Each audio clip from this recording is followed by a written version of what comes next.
अजितदादा फक्त बोलतात, माझं काम बोलतं. फडणवीसांनी या शब्दात टीका केली आहे. मी आजवर संयम पाळला पण त्यांचा संयम ढासळला असंही फडणवीस म्हणाले. तर महिलांना मोफत विमान प्रवास देऊ घोषणा करायला आपल्या बापाचं काय जातं. मोफत बेस प्रवासावरून मुख्यमंत्र्यांनी अजित पवारांवर मोफत बस प्रवास आणि मेट्रो प्रवासावरून मुख्यमंत्र्यांनी अजित पवारांना खोचक टोला लगावला.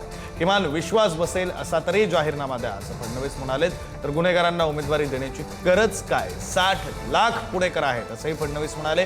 गुन्हेगार निवडून आले तर त्यांची जागा पालिका नसेल, जेल असेल असा इशारा फडणवीसांनी.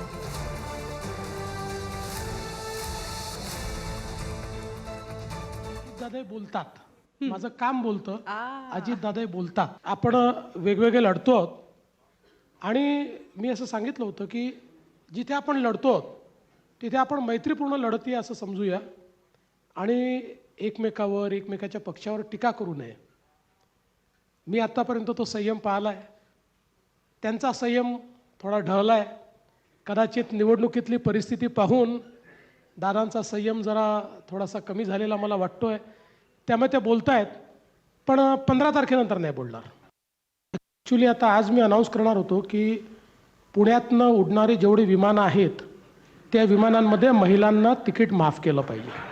अनाऊन्स करायला काय लागतं, आपल्या बापाचं काय जातं अनाऊन्स करायला. ज्यावेळी आम्हाला माहिती असतं की निवडून येता येत नाही अशा परिस्थितीत आम्ही काही जाहीरनामे काढतो.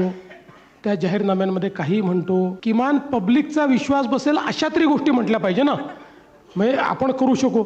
हे जे आश्वासन आहे ते आश्वासन आहे हे पुणेकरांनी समजलं आहे. जे पूर्ण होऊ शकत नाही हे त्यांना माहिती आहे. पण पुणेकरांची त्याच्यावर नाराजी नाही, कारण त्यांना माहिती आहे की त्या ठिकाणी ते निवडून येणार नाही आहेत.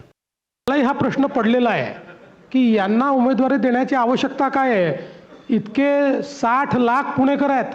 अनेक वेळा तर मी भाषणं ऐकली आहेत की पुण्यातली कोयता गँग संपवा, पुण्यातली गुन्हेगारी संपवा, पुण्यातली गुन्हेगारी संपली नाही तर मी पोलीस आयुक्त तुमच्यावर कारवाई करीन.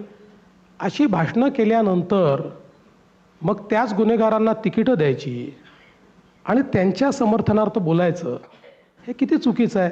गुन्हेगार निवडून आले तरीही जर ते गुन्हेगार असतील तर त्यांची जागा महानगरपालिका नसेल, ती जेलच असेल.